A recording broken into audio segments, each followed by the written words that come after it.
Praise the Lord, जय मसीह की। प्रभु का मैं धन्यवाद करता हूँ। मैं रेजी Joseph, state president Madhya Pradesh. मैं बीते 40 सालों से इस भोपाल शहर में हूँ और Emmanuel assemblies of God church Anand Nagar में रेवरेंड एन स्टीफन के साथ में सेवा कर रहा हूँ।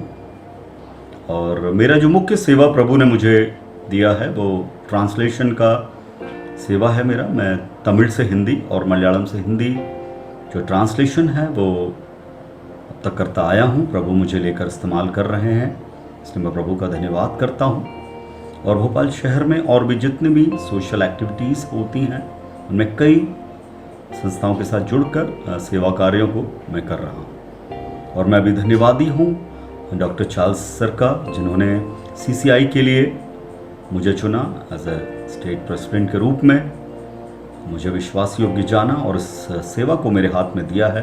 और हमने एक परमेश्वर के अनुग्रह से और पवित्र आत्मा की अगुवाई में एक अच्छी टीम को हमने यहाँ गठित किया है।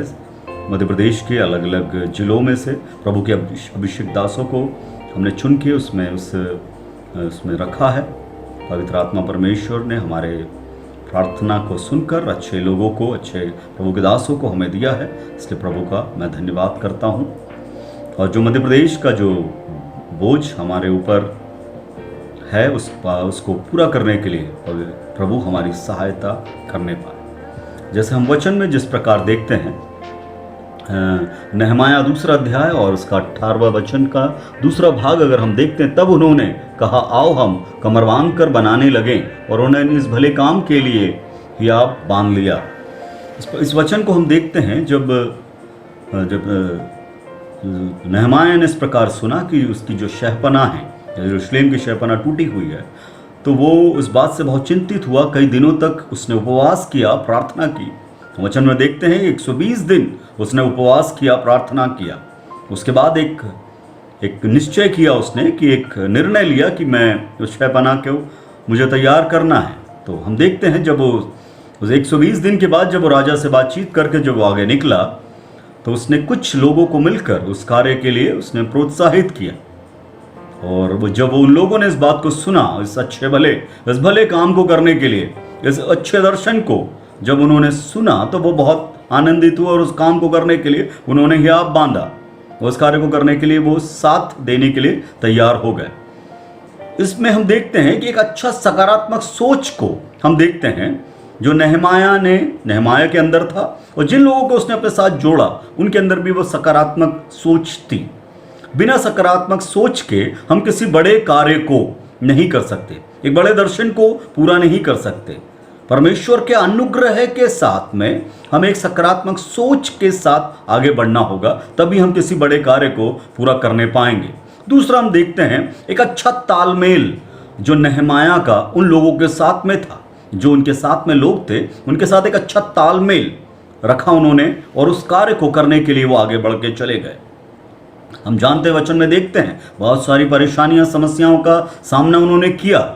वचन में देखते हैं जो संबलत था और उनके साथ में जो दूसरे जो लोग थे जो उनको हर कार्यों में परेशान करते रहे, जो तोबिया था, संबलत थे, उन लोगों ने उनको बहुत परेशान किया। हम इस बात को देख सकते हैं वचन में।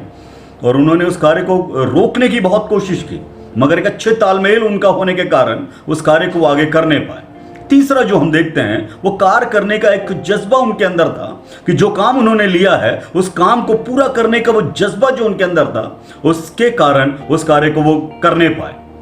इन 3 बातों को हम देख सकते हैं यहाँ पर। एक सकारात्मक सोच होनी चाहिए एक बड़े कार्य और एक बड़े योजना को करने के लिए, एक सकारात्मक सोच के साथ हमें आगे बढ़ना है। दूसरा हम देखते हैं एक अच्छे तालमेल के साथ, लोगों के साथ जो आपके टीम में है, जो आपके साथ हैं, जो आपके काम को कर रहे हैं, उनके साथ आपका एक बहुत अच्छा तालमेल होना चाहिए। तीसरा हम देखते हैं काम करने का जज्बा होना चाहिए, एक उत्साह होना चाहिए, तब हम उस कार्य को आगे करने पाएंगे। हम वचन में एक वचन देखते हैं गलातियों उसका 6वां अध्याय 10वें वचन में, इसलिए जहां तक अवसर मिले हम सबके साथ भलाई करें, विशेष कर विश्वासियों भाइयों के साथ। हम देखते हैं मसीही समाज शुरू से ही प्रभु के वचन को जो से हम पढ़ते हैं, प्रभु ने जो हमें सिखाया दूसरों की सेवा का, कार्य जो प्रभु खुद स्वयं जब इस पृथ्वी पर थे तो वो सेवा ही करते रहे लोगों का।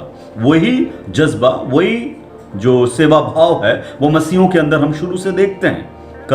मसीही लोग कर रहे हैं, करते आए हैं, वो करते रहेंगे भी।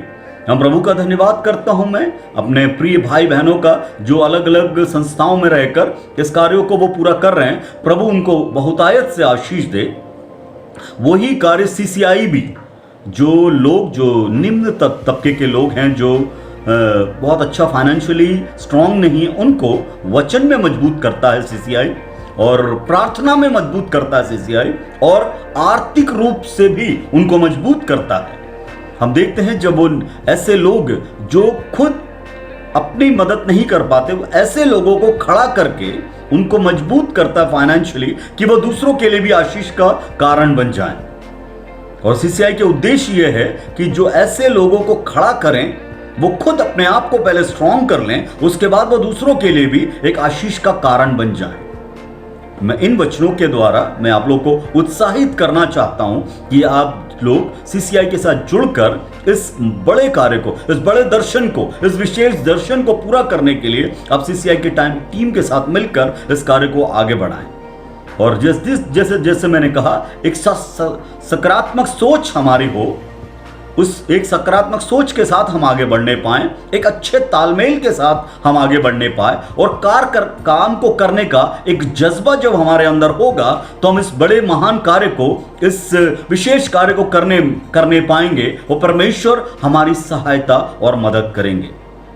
मैं धन्यवाद देता हूं एक बार फिर डॉक्टर चार्ल्स का, जिन्होंने इस परमेश्वर ने उनको एक बड़ा दर्शन दिया और एक बड़ी टीम को उन्होंने गठित किया है, और इस कार्य को पूरा करने के लिए प्रभु हम सब की सहायता और मदद करें। और मैं आप लोगों से जो इस टीम में जुड़ते जा रहे हैं और जो जुड़ने वाले हैं, सबको प्रभु के हाथों में सौंपता हूं कि हम सब मिलकर इस बड़े कार्य को पूरा करने पाएं। प्रभु हम सबको इसको करने के लिए अनुग्रह प्रदान करें।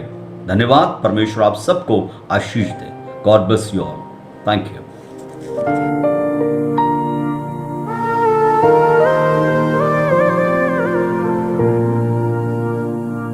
धन्यवाद के साथ स्तुति गा